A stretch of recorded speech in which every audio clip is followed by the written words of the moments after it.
자본주의 250년, 끊임없이 쏟아져 나오는 생산품. 현대 사회에서 소비는 미덕일까요? 왜 소비를 멈출 수가 없을까요? 브랜드는 어떻게 우리를 유혹할까요? 소비로 드러나는 우리의 감춰진 모습. 그 비밀스러운 이야기를 듣기 위해 우리는 최고의 권위자들을 만났습니다. In fact, the commercial world around us is all about tempting us to do things now.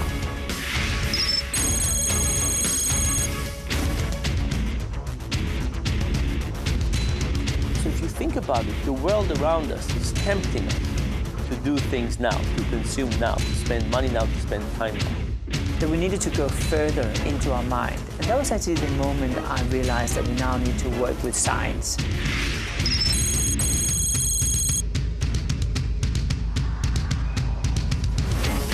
And to combine neuroscience with marketing, which now is called neuromarketing.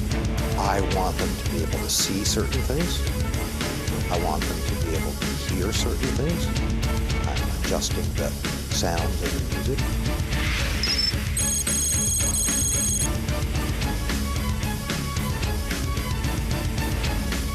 I want them to be able to taste certain things.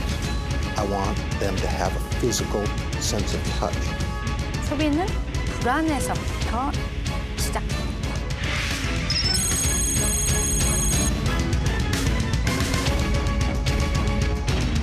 우리 인간은 그러한 소비에 그냥 끌려가는 노예라고도 할 수 있습니다.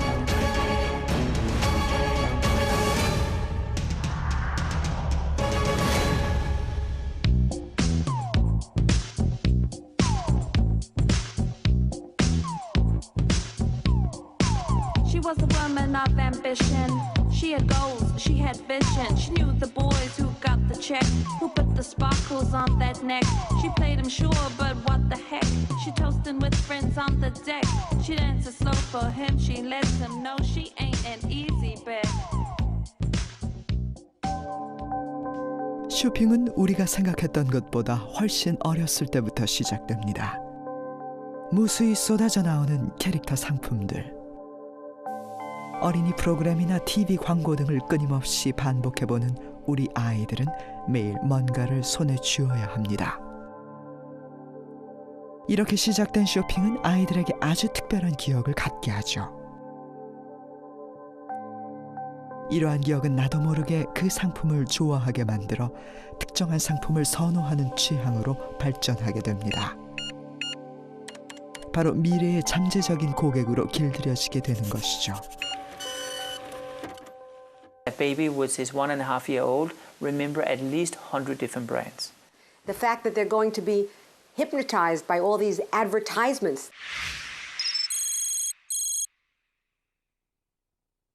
That's going to create needs for things they didn't even know they needed till they saw those ads. Kids are inherently influenced in many, many ways. One thing is about establishing preferences.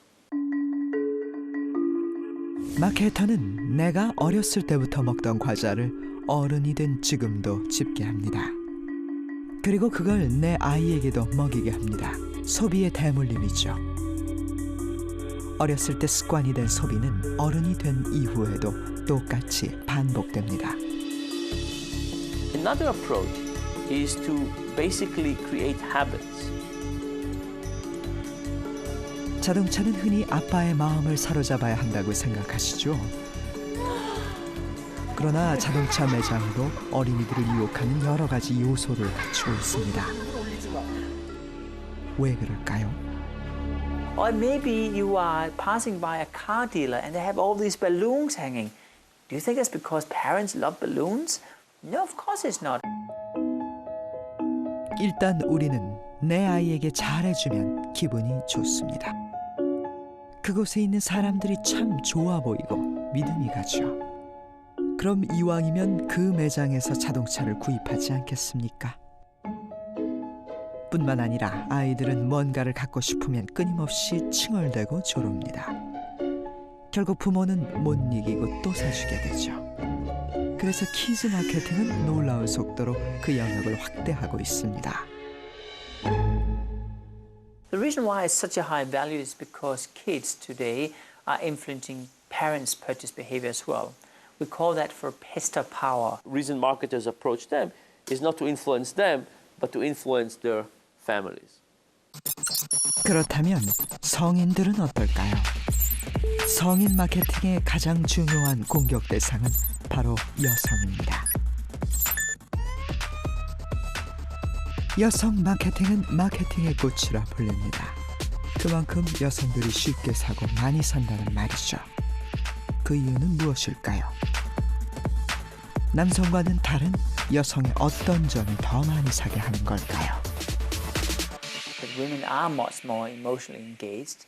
And I have to tell you, and I hope the viewers are not going to kill me right now, but women in general are a little bit more naive than men are when it comes to consumption. 어느 날 내게 말했다. 난 당신을 위해 태어났어요. 당신의 삶은 달라질 거예요. 여자의 잘생긴 연예인이 하는 언제나 달콤한 말이 꼭 내게 하는 말로 느껴지나요? 하루 한 끼 맛있게 먹기만 해도 지금 바로 살을 빼라는 말에 바르기만 하면 좋아질 거라는 말에 금방 마음이 흔들리죠. 좋은 건 빨리 시작하세요. And guess what?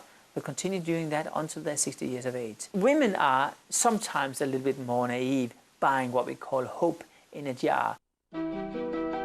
여성은 판매자와의 감정적 교류도 상당히 중요하게 생각합니다. 내가 필요로 하는 것을 판매자가 먼저 알아차리고 동조해 주길 바라죠.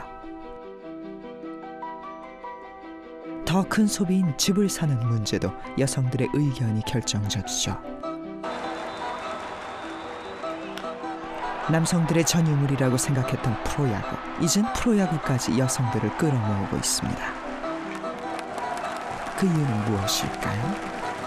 Women aren't just buying food and clothing. They're buying electronics, they're buying cars, they're buying the entire range of products. And that one of the ironies being is that we've always said, I sold these kinds of things to men and these kinds of things to women. And it's just no longer true. 여성은 지금 쇼핑 현장에 있지도 않은 사람, 즉 남편이나 아이, 다른 가족의 물건까지도 산다는 것이죠. 여성이 가정 내 소비에 있어서 절대적인 영향력을 행사하니 여성이 마케터들에게 중요해졌죠. 여성은 집안의 쇼핑 가장입니다. 여성은 언제나 마케팅의 표적이 됩니다. 매장에 들어서면 판매자는 나를 면밀하게 분석합니다. 내가 누구와 함께 왔고 어떤 상품을 유심히 보는지, 오늘의 기분은 어떤지. 그뿐만이 아닙니다. 나의 나이, 직업, 내 수입까지 분석합니다.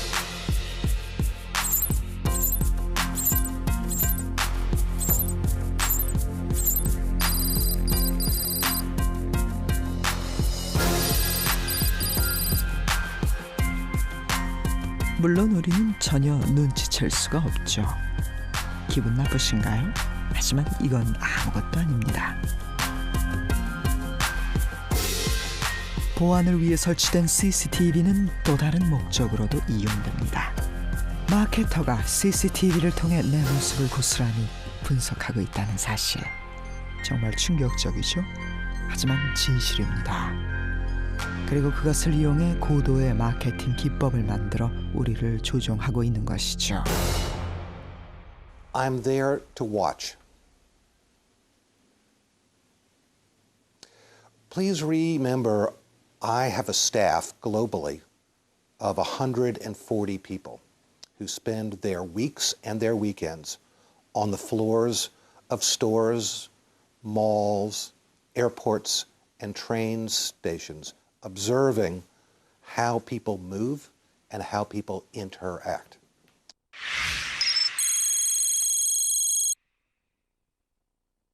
We use a variety of different types of technologies to augment the act of just looking.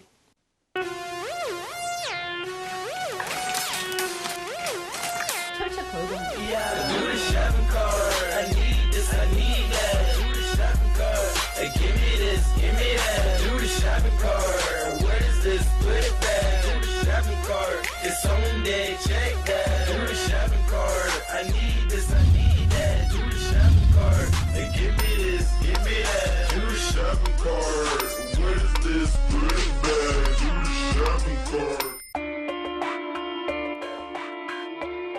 왜 우리는 마케터들의 술수를 눈치채지 못했을까요? 아니, 솔직히 어렴풋이 알고 있었는지도 모릅니다. 그럼에도 불구하고 우리는 매번 넘어갑니다. 왜일까요? 왜 우리는 자꾸 소비하게 되는 것일까요?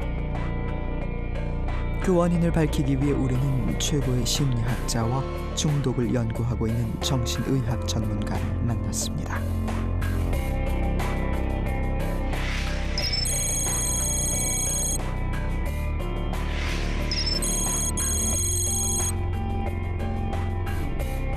그들과 함께 소비를 불러일으키는 우리 안의 감정에 대해 심층 분석했습니다.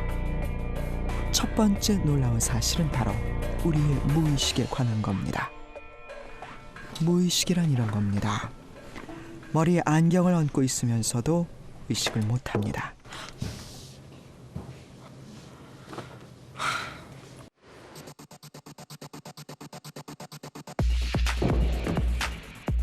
전화를 하면서도 웬만한 장애물은 안 보고도 척척 잘 피하죠. 바로 우리의 행동 중 많은 부분을 무의식이 이끌고 있기 때문입니다. 쇼핑할 때도 마찬가지입니다. 처음엔 이것저것 골라보지만 결국 같은 스타일을 사지 않나요? 우리가 쇼핑할 때 합리적으로 의식적인 상태에서 하기보다 어떤 뇌의 베타 상태에서 하는 경우들이 많습니다. 거의 대부분이라고 할 수 있겠는데 우리의 행동 중에서 무의식은 얼마나 차지할까요? 무의식입니다.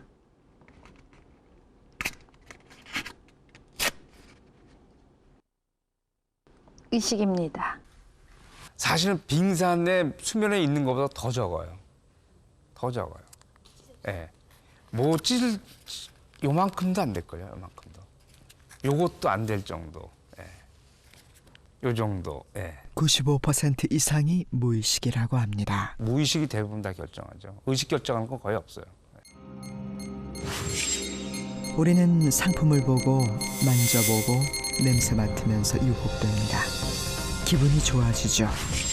그럼 바로 무의식적으로 사고 싶다는 강한 유혹을 느끼게 됩니다. 우리의 말초신경 하나하나를 자극하는 오감 자극 마케팅이죠. 전문 용어로 큐 매니지먼트라고 합니다. 사람들이 빨리 반응하도록 만든다는 뜻이죠.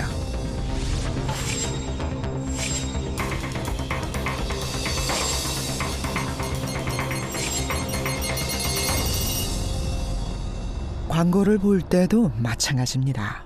저 모델이 정말 멋지다, 날씬하다라고 느끼게 되면 나도 모르게 무의식적으로 사고 싶다는 생각을 하게 됩니다. 무의식의 세계로 되돌아가 볼까요?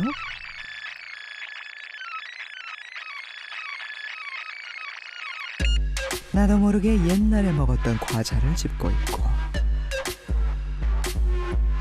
그 물건을 사면 나도 모르게 살이 빠질 것 같고, 마트에 가면 나도 모르게 좌회전하고 있고,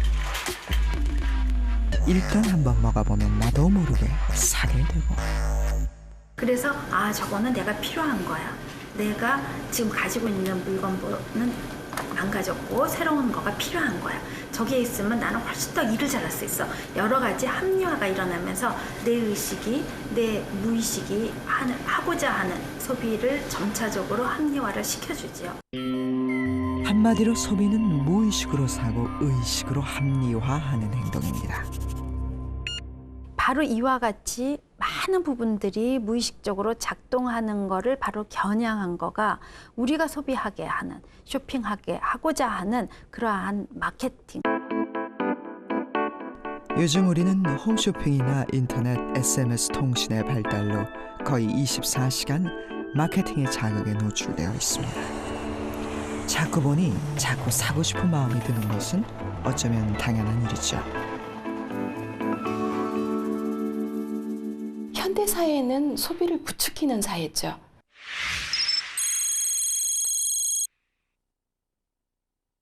견물생심이라는 것도 나타나기 때문에 소비를 할 수밖에 없는 그런 사회적인 배경 속에 그 소비자가 놓여 있다. 여기서 끝이 아닙니다. 이제 마케터는 우리 머릿속까지 들어와 속속들이 분석하고 다양한 방법으로 우리를 세뇌시킵니다. that we needed to go further into our mind. And that was actually the moment I realized that we now need to work with science and to combine neuroscience with marketing, which now is called neuromarketing. 마케팅의 꿈은 소비자의 무의식을 점령하고 조정하는 것. 그 꿈의 정점이 뭔지 아십니까? 바로 브랜드가 되는 것입니다. 브랜드. 브랜드가 어떻게 우리를 조정하는지 남녀의 만남으로 표현했습니다. 먼저 마케팅은 직접 자신을 알리는 것입니다.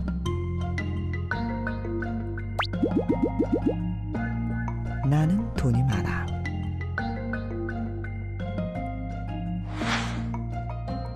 PR은 다른 사람을 통해 자신을 알리는 것이죠.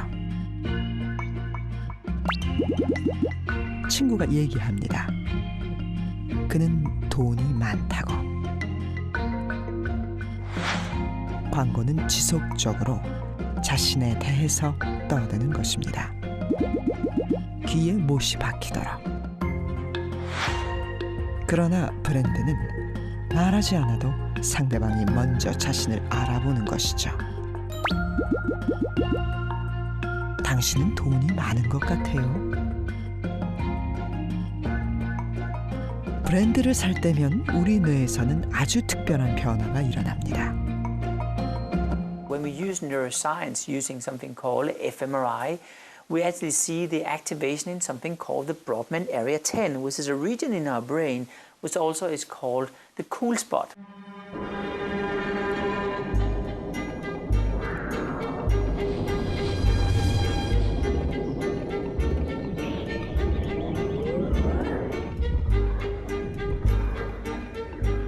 브랜드만 보면 무조건 지름신이 내려 꼭 사야 하는 사람들. 그 이유를 아셨나요? 우리의 뇌는 브랜드를 통해 세상에 내가 누구인지 어떤 사람인지 보여줄 수 있다고 생각합니다. 하지만 사람들이 좋아하는 브랜드가 되는 건 쉽지 않죠. 브랜드는 뇌의 깊숙한 부분, 즉 편도라는 뇌 부위에 저장됩니다. 편도는 감정을 관할하는데 강력한 브랜드가 되려면 우리 뇌의 깊숙한 부분인 감정 영역의 자리를 잡아야 한다는 뜻이죠. 바로 이 편도가 반짝반짝할 때 지름신이 옵니다. 편도에 자리 잡은 브랜드를 보면 우리 뇌는 자동 모드로 전환되죠. 그럼 무의식적으로 구매 결정을 내리게 됩니다. 쇼핑은 사실은 감정이에요. 우리가 그걸 이성적인 판단을 한다고 우리가 착각하고 있는 것이지 결국 지배하는 것은 감정이죠. 사람들의 감정을 사로잡아가지고 물건을 파는 감정 마케팅, 사실은 굉장히 무서운 거죠. 감정 자본주의의 공격에 우린 나약해질 수밖에 없습니다. 마케터들은 매일 묘안을 궁리하고 전략을 세웁니다. 폭풍우 같은 마케팅의 공격을 우리 한 사람 한 사람이 감당하고 이겨내기란 결코 쉬운 일이 아닙니다. 이제 좀 더 차분하게 생각해 보겠습니다. 우리가 하고 있는 소비는 어떤 소비일까요? 소비에는 살아남기 위한 생존 소비가 있고 그리고 일상생활을 하기 위한 생활 소비가 있겠죠. 근데 이러한 것들을 넘어서면서 과소비가 일어날 거고 이 과소비가 지나쳐갈 때는 중독 소비가 생긴다라고 할 수 있습니다. 이제부터 우리는 3단계 과소비와 4단계 중독 소비만 이야기하려고 합니다. 다시 또 궁금해집니다. 나는 알맞게 지출하고 있는 것일까? 우리 집은 제대로 쓰고 있는 것일까? 바로 알 수 있는 방법이 있습니다. 과소비 지수. 월평균 수입에서 월평균 저축을 뺀 값을 다시 월평균 수입으로 나누면 됩니다. 100만 원을 벌어서 다 쓰고 저축이 없다면 과소비 지수 1. 재정적 파탄 상태. 100만 원을 벌어서 30만 원을 저축하면 과소비 지수 0.7. 과소비 상태. 40만 원을 저축하면 과소비 지수 0.6. 적정 소비. 50만 원 이상을 저축하면 과소비 지수 0.5. 조금 지나친 근검 절약형 구두쇠라는 뜻이죠. 당신은 어디에 속하시나요? 당신이 과소비자인지 아닌지 알아보는 간단한 방법도 있습니다. 물건을 살 때 바로 적용해 볼 수 있는 방법이죠. 네, 물건을 살 때는 사람들이 4가지 유형에 의해서 물건을 구입하게 됩니다.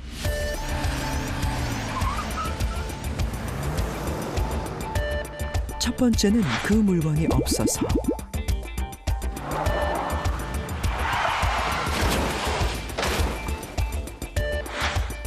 두 번째는 그 물건이 망가져서,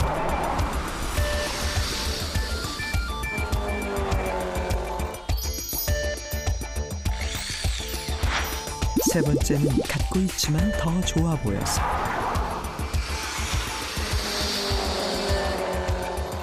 네 번째는 그냥. 이러한 물건을 가지고 있음에도 불구하고 내가 이걸 가지게 되면 훨씬 내가 멋있어질 거라든지 또는 조금 새로운 거기 때문에 내가 사봐야 되겠다든지 이러한 유형과 마지막 단계 그냥 비슷한 거를 또 사고 또 사고 하는 그러한 경우에는 바로 과소비라고 할 수 있겠죠. 왜 우리는 자꾸 과소비를 하게 될까요? 마케팅의 공격 때문에? 맞습니다. 소비는 무의식적으로 일어나기 때문에? 맞습니다. 소비는 감정이기 때문에? 맞습니다. 그럼 궁금하지 않으신가요? 도대체 우리 안에 어떤 감정들이 우리를 자극해 자꾸 소비하게 되는지 이제부터 바로 그 감정들에 대해 알아보려 합니다. 런던 대학교의 펀햄 교수에 의하면은 인간이 어떤 소비를 할 때는 첫 번째가 불안할 때든지 두 번째 우울할 때 그리고 세 번째 화가 났을 때라고 얘기를 하고 있습니다. 안개처럼 이렇게 퍼지는 게 너무 예뻐요. 당신은 지금 홈쇼핑 채널을 보고 있습니다. 기분 꿀꿀할 때는 돈 쓰는 게 최고죠, 그렇죠? 저와 함께 또 데이트하시면 좋으실 것 같아요. 예쁜 쇼 호스트가 멋진 가방을 들고 말합니다. 당장 사라고. 절대 후회하지 않을 거라. 하지만 당신은 좀 망설이죠.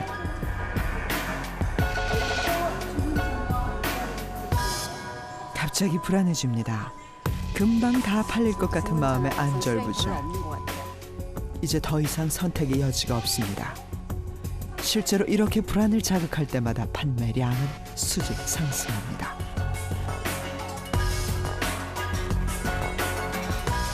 브라운이 매진됐습니다. 어떡하나 하실 수 있으려나 모르겠다라는 생각이 드는데 네, 카드 번호 알려드릴게요. 네. 네네, 그거 그런데 해주시면 알고 계십니까? 다 팔리지 않았는데도 우리의 불안한 감정을 자극해 판매량을 올리려는 마케팅입니다. 아무래도 이렇게 좀 충동적으로 소비를 하게 되는 게 사람의 심리이기 때문에 그런 부분에서 많이 좀 어필할 수 있는 감성적인 멘트들을 많이 연구하는 편이에요. 학원의 경우도 마찬가지입니다. 다른 애들은 다 한다니 불안해서 안 시킬 수 없는 부모의 마음. 바로 그런 부모의 불안함을 적극 이용하는 것이 바로 학원 마케팅입니다. 학원을 다녀야지 그나마 부모가 조금 안심이 되니까. 안 보내면 네, 더 불안이 있어서 필요 없는 소비예요. 이거 알아요, 엄마도. 결국 교육의 과소비, 사교육의 과소비는 다른 사람과 비교해 내가 못하는 건 아닐까 하는 불안한 감정에서 오는 것입니다. 과소비를 부추기는 감정적인 요인은 또 있습니다. 축구부 아이들입니다. 한 초등학교에 다니고 1년 이상 같이 축구를 한 아이들이죠. 모두 13명. 이 아이들에게 특별한 실험을 해봤습니다. 오늘 오후에 있을 시합에는 10명만 참여할 수 있는데 같이 하기 싫은 친구들을 직접 뽑으라고 했죠. 아이들은 어떤 반응을 보였을까요? 안 보았을 것 같아요. 아내가 뽑혔어요. 자신만만하군요. 많이 좋았을 것 같아요. 떨어질 것 같아요. 제가 그닥 인기가 많은 편이 아니라서. 인기가 많은 편이 아니야? 그리고 축구도 그닥 잘 못해요. 은근히 걱정하는 친구도 있죠. 1시간 후 제작진은 투표 결과와 상관없이 친구들이 너를 제외시켰다고 거짓 결과를 말해주었습니다. 이상하고 있어요. 눈물 터졌어요. 조금 속상해졌어. 친구들 날 선택했구나. 그래서 앞으로 내가 뭘 잘못했는지 이거 고쳐야겠다라고 생각하고 그냥 나왔어요. 기분이 안 좋았죠. 친구들한테 서운한 거 빼고? 그냥 빨리 그냥 안 창피하게 그냥 빨리 돌아갔으면 좋겠다는 생각. 애써 태어난 척하지만 모두 적잖이 실망한 표정입니다.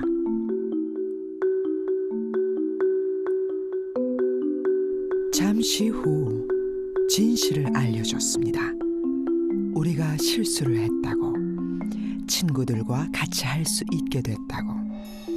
금방 표정이 밝아지는군요.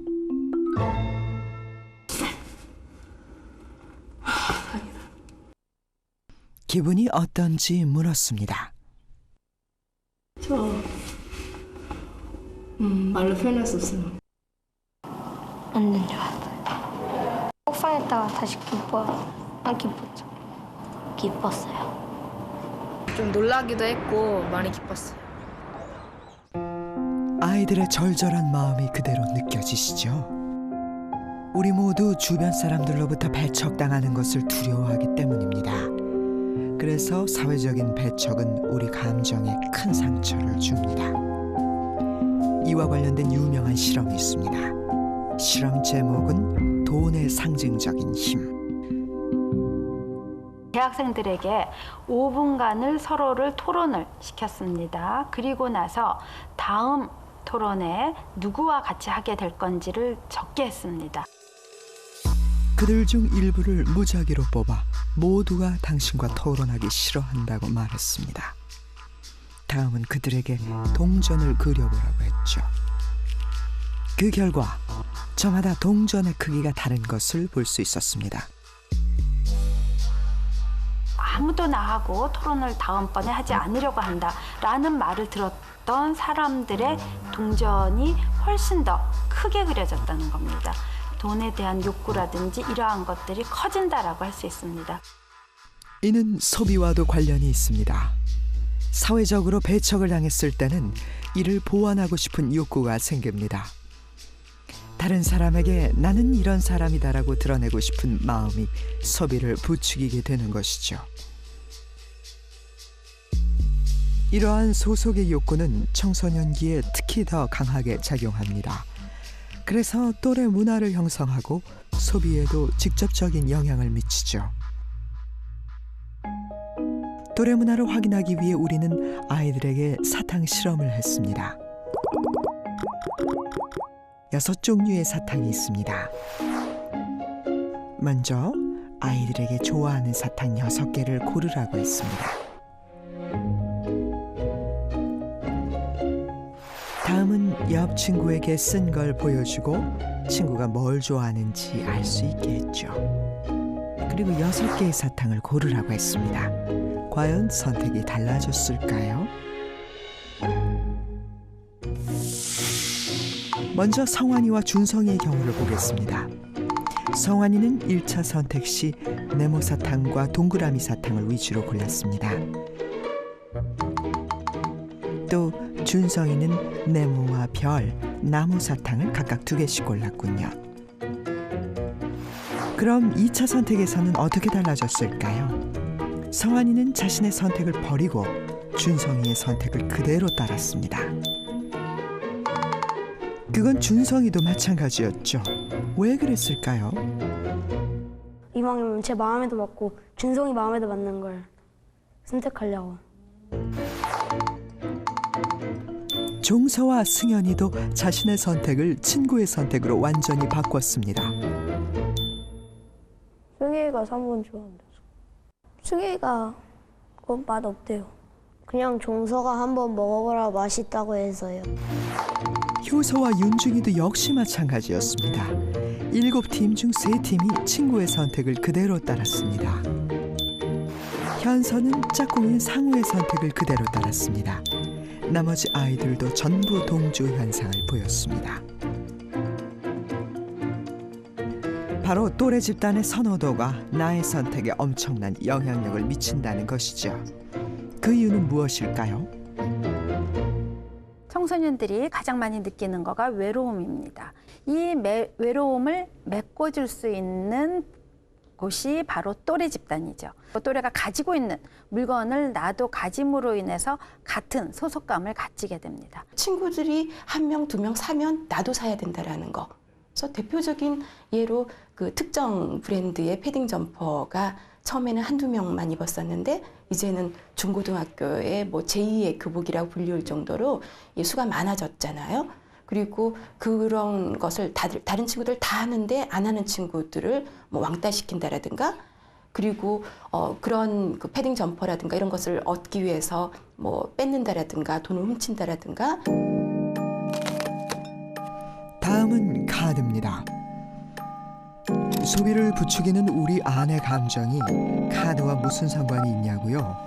카드를 쓸 때 우리 뇌에서 일어나는 변화가 바로 그 해답입니다. 내가 직접 현찰을 내거나 이럴 필요도 없고요. 이런 소비를 과소비하게 될 때에 생기는 이 뇌의 고통 중추가 전혀 마비된 상태에서 뇌 사진을 찍어보면 돈으로 낼 때보다 카드로 낼 때 우리 뇌의 고통이 훨씬 덜하다고 합니다.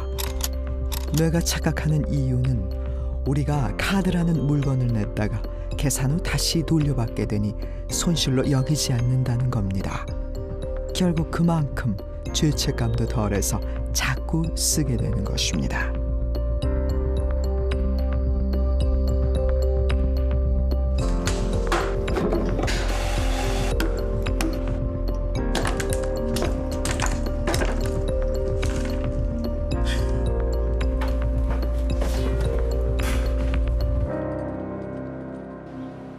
이제 마지막.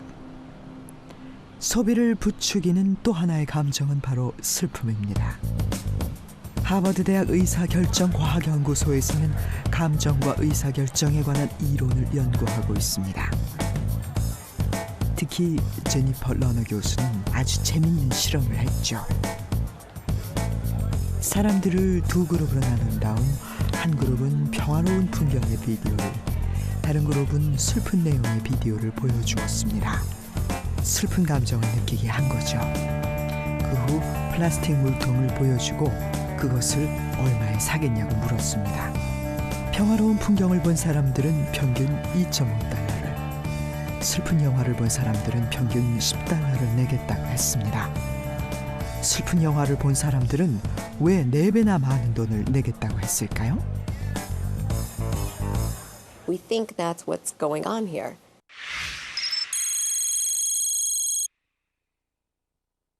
Without decision makers realizing it, they just want something a lot.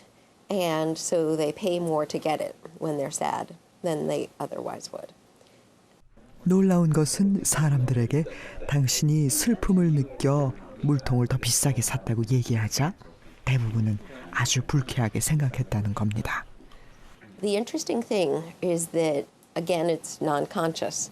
A sense of emptiness. So sadness, the most salient theme associated with sadness is loss. And it's an overwhelming sense of loss. And it seems to trigger, without us realizing it, this implicit goal of filling. 지금까지 우리는 과소비를 부추기는 내 안의 여러 가지 감정들에 대해 알아봤습니다. 우리는 불안이나 소외감 때문에, 친구 때문에, 카드 때문에, 그리고 슬픈 감정 때문에 자꾸 과소비를 하게 됩니다. 그런데 이쯤 되면 다시 궁금해집니다. 똑같이 감정적 공격을 받아도 왜 누구는 과소비를 하고 누구는 안 하는 것인지, 나쁜지 알면서도 자꾸 과소비를 하게 되는 내 안의 근본적인 원인은 무엇인지. 먼저 아이 때로 돌아가 보겠습니다. 나는 괜찮은 아이라는 긍정적인 생각. 넘어져도 다시 일어나게 해주는 의지, 그것은 어디서 오는 걸까요? 바로 어렸을 때부터 내 안에서 형성되는 자존감입니다. 자존감은 자기 존재에 대한 평가를 이야기합니다. 나는 가치 있는 사람이 있다라는 것과 같이 자기 존재에 대해서 가치 있게 생각하는 긍정적인 부분을 말합니다. 자존감은 외모나 다른 사람과의 관계에도 큰 영향을 미칩니다. 자존감이 높으면 외모에 대한 만족도가 높습니다. 다른 사람과의 관계에 대한 만족도도 높죠. 반대로 자존감이 낮으면 내 자신이 별 볼 일 없다는 생각이 들게 되고, 그러면 나를 멋지게 치장해주고 나의 가치를 높여줄 물건을 구하게 됩니다. I did this because my mother expressed love to me through buying me clothes. I think for some people, low self-esteem can lead to overspending to compensate for that feeling, kind of puffing yourself up because you don't feel very good, having to look good because you don't feel very good. If you're age 14, does this lipstick turn me into anybody other than I was to start out with? And will that Korean pop star like me any better if he sees me with this lipstick as opposed to with this lipstick? 청소년기는 인간의 일생 중 자존감이 가장 낮은 시기입니다. 청소년 자녀를 둔 집에서 흔히 일어나는 일입니다.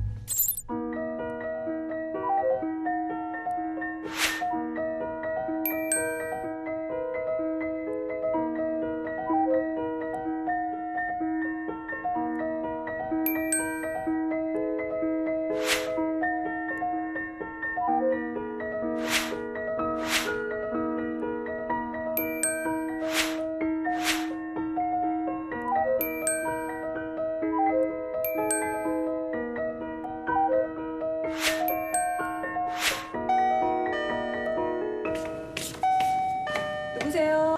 네, 김남혜 씨 택배 왔습니다. 이렇게 우리 아이들은 자신의 부족한 자존감을 채우기 위해 물건을 사고 택배를 기다리며 멋진 자신을 꿈꾸고 있는 것입니다.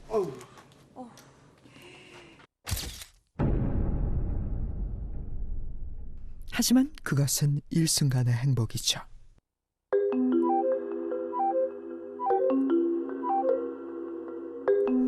내 안으로 더 들어가 보겠습니다. 내 안에는 현실의 나와 이상적인 나의 모습이 있습니다. 현실의 나는 이상적인 나의 모습을 따라가려 하죠. 하지만 둘 사이에는 언제나 거리가 존재합니다. 그리고 그 간극을 메우기 위한 행위가 바로 소비입니다. 자존감이 낮을수록 현실자아보다 이상자가 높고 그만큼 차이가 크죠. 그래서 자존감이 낮을수록 더 큰 간극을 메우기 위해 더 많이 소비하게 되는 것입니다. 하지만 소비로 그 간극을 메울 수 있을까요? 낮아진 자존감을 회복하기 위해서 소비를 하게 되고요. 또 이 소비로 인해서 잠시의 자존감은 회복이 되지만 결국은 다시 낮아진 자존감 때문에 더 많은 소비를 하게 되고 결국은 낮은 자존감이 과소비를 불러온다.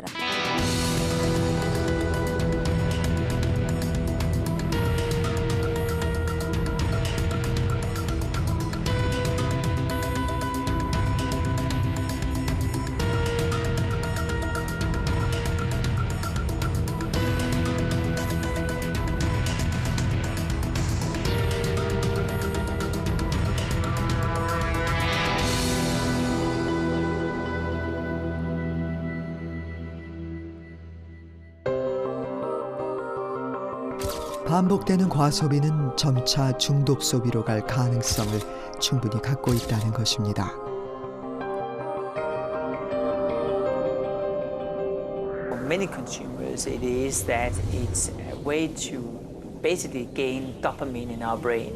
Dopamine is a neurotransmitter. It's a small chemical released when you, for example, play a game, if you drink alcohol, or if you're shopping. And this is really interesting because in the end of the day, it means that we will constantly, as a shopper, seek to have that dopamine release.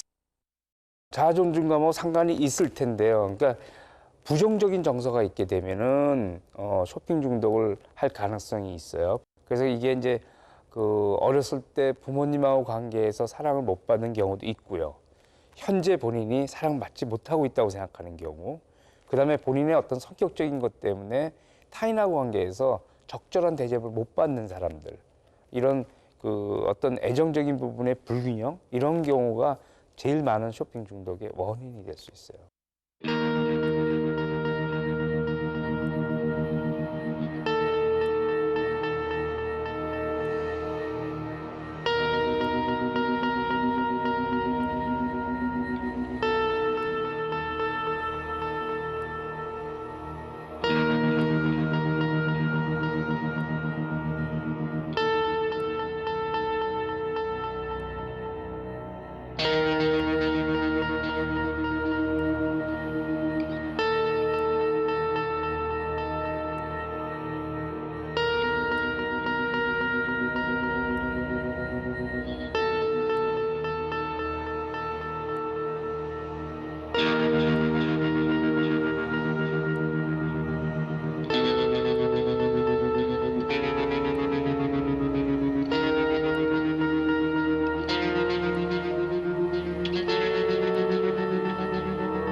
우리들의 집으로 가봅니다.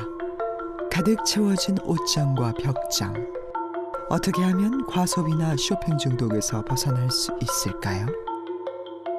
아니, 그 전에 내가 정말 쇼핑 중독인지 아닌지부터 확실하게 체크해 볼까요? 원래 250문항이었던 것을 줄여 간단하게 소개해 드리겠습니다. 한번 체크해 보시죠. 1. 쇼핑 습관을 스스로 통제하지 못한다. 3. 쇼핑할 때 드는 돈과 시간이 점점 늘어나지만 별다른 느낌이 없다. 5. 쇼핑은 긴장이나 불안감을 풀어주는 취미생활이다. 7. 쇼핑을 한 뒤 사용하지 않은 물건이 집안에 가득하다. 9. 얼마나 쇼핑을 많이 하는지 알면 다른 사람이 기절할 정도다. 5번과 6번, 10번에 해당되면 당신은 기분파입니다. 2번, 3번, 4번, 7번, 9번에 해당되면 좀 많이 쓰시네요. 1번, 8번은 쇼핑 중독입니다.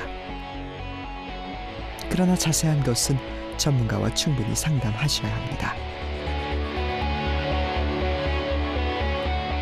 이제 한 여성을 만나보겠습니다. 저희가 제시한 간략한 체크리스트를 통해 심각한 쇼핑 중독 상태로 판단된 한지혜 씨입니다. 한 카드 값이 막 500씩 나오고 지금 좀 많이 힘든 상황인 것 같아요. 카드 한도가 2천만 원이 넘어요. 월. 그냥 쓰는 거예요. 그냥 그야말로. 그리고 카드 한도는 계속 늘어나는 거예요. 500이었던 카드 한도가 700, 900, 1300, 1700 이렇게 계속 늘어나요. 카드에서 VIP 되는 거죠, 그냥. 생각해, 한 2벌 사자. 또 막 점원들이 또 막, 이쁘다 막 이러잖아요. 그럼 막 한 10벌이 돼버리는 거예요. 그냥 진짜 지름신이란 말이 괜히 있는 게 아닌 것 같아요. 뭐가 와요. 제 눈빛이 변해요.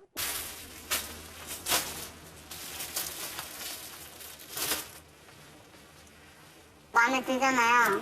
그럼 똑같은 디자인이잖아요. 이런 거 다 막 사는 거예요. 그냥 색깔별로 다르게.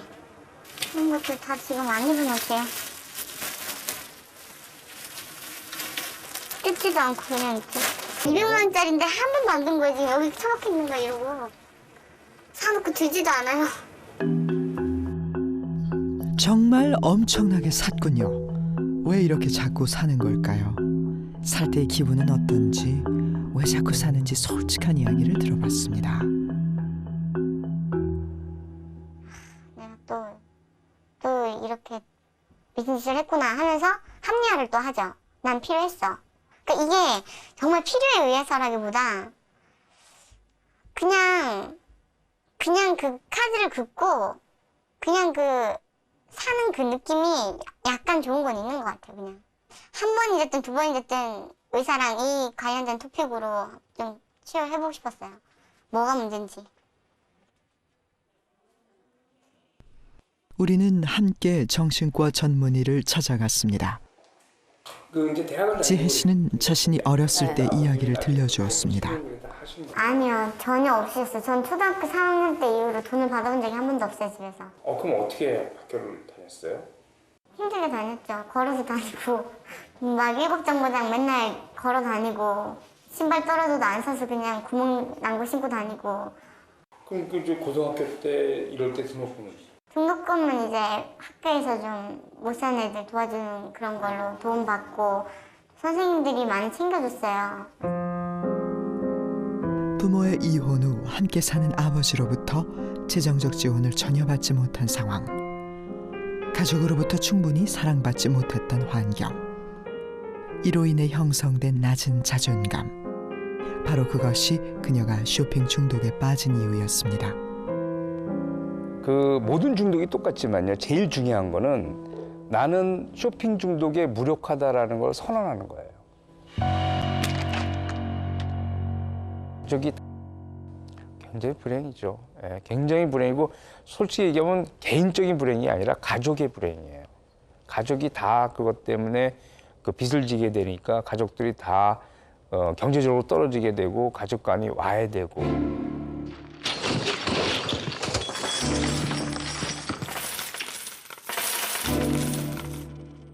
예를 들어서 쇼핑 채널 하는 사람 같으면 TV를 보지 말고요. 인터넷에 하는 사람 같으면 인터넷 쓰지 않고.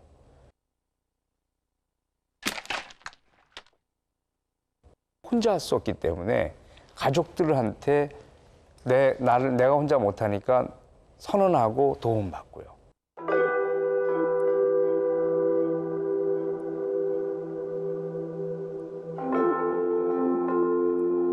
비가 와도 우산이 있으면 덜 젖습니다.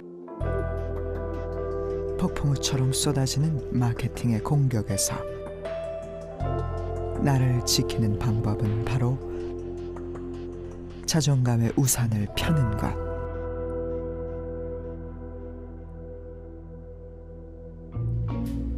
여러분들에게 묻습니다. 우리는 소비하면 할수록 더 행복해질까요? 소비하면 행복해지기 때문에 소비의 양을 계속해서 늘리면 더욱더 행복해질 것인가? 라는 이제 질문을 할 수가 있는데 그건 그렇지 않다라고 일단. 그렇다면 어떤 소비가 행복한 소비일까요? 우리는 서울대 심리학과 곽금주 교수팀과 공동으로 소비와 행복 간의 상관관계에 대해서 조사했습니다. 먼저 초등학생 110명에게 행복도 조사를 했습니다. 그중 평균 점수를 받은 아이들 12명을 뽑았습니다. 6명씩 두 팀으로 나누었습니다. 이제 우리는 똑같은 예산으로 다른 소비를 하게 할 것입니다. 두 팀에게 주어진 돈은 똑같이 한 명당 5만 원. 먼저 A팀은 5만 원으로 사고 싶은 물건을 사겠습니다. 정말 좋아하는군요. 무엇을 사는지 볼까요?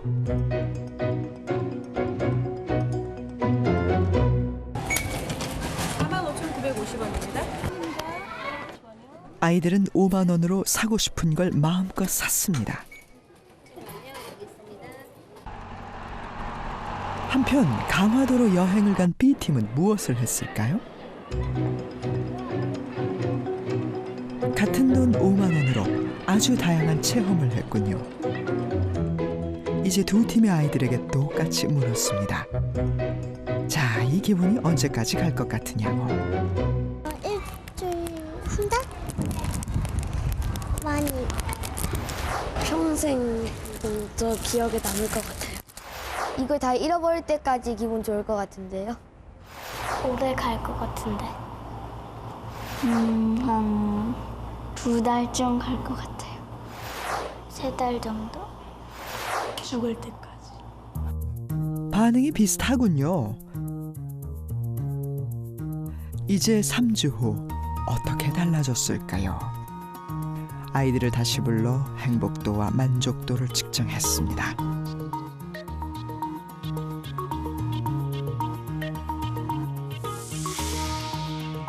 먼저 행복도를 비교해봤더니 강화도로 갔던 B팀의 행복도가 더 높아 심리학적으로 유의미한 결과가 나왔습니다.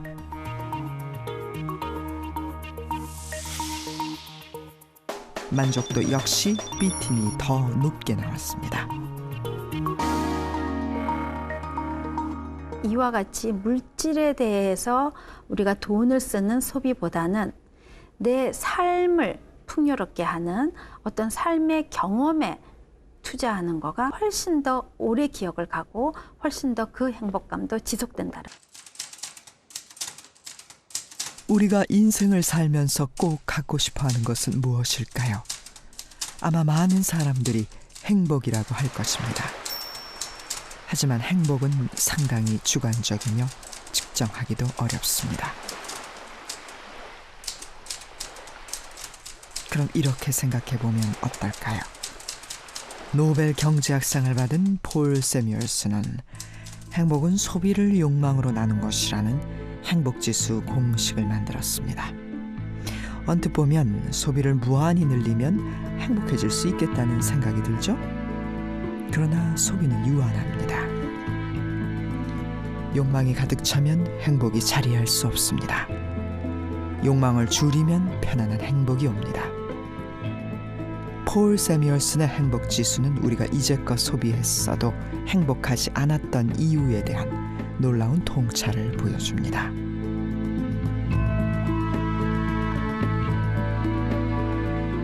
우리는 자본주의 시대에 살고 있습니다. 넘치도록 쏟아져 나오는 상품에 24시간 시도 때도 없이 우리를 유혹하는 마케팅의 공격에 우리는 너무 쉽게 무너져 왔습니다.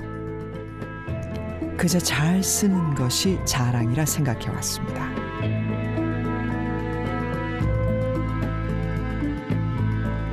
하지만 이 시간 우리는 소비의 모습을 통해 내 안에 감춰져 있던 여러 가지 감정들과 만났습니다. 드러내고 싶지 않아 화려한 물건으로 포장했던 아픈 감정들.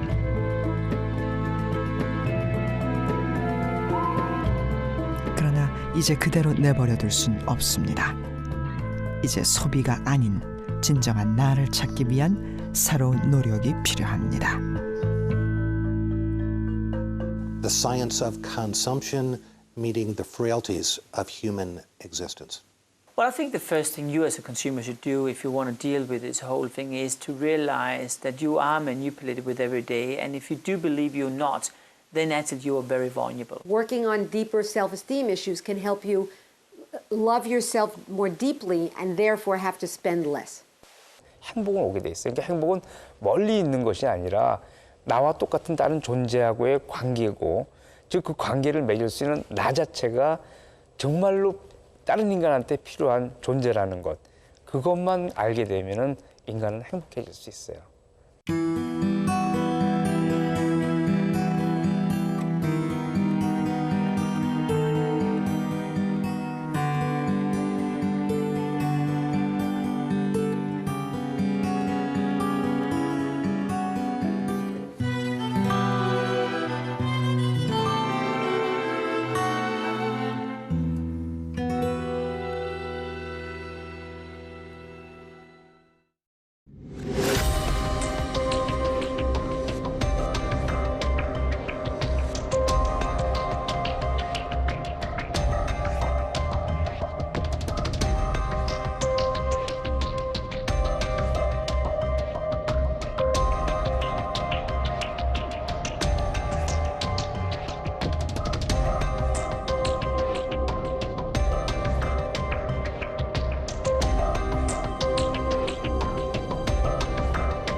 Right from the start,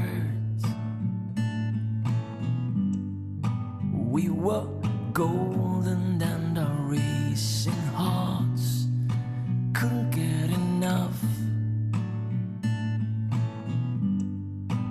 perfect couple and the perfect rush, but you got lost. You got lost along the way, and you got scared. Don't be scared. I'll stay in the rain, but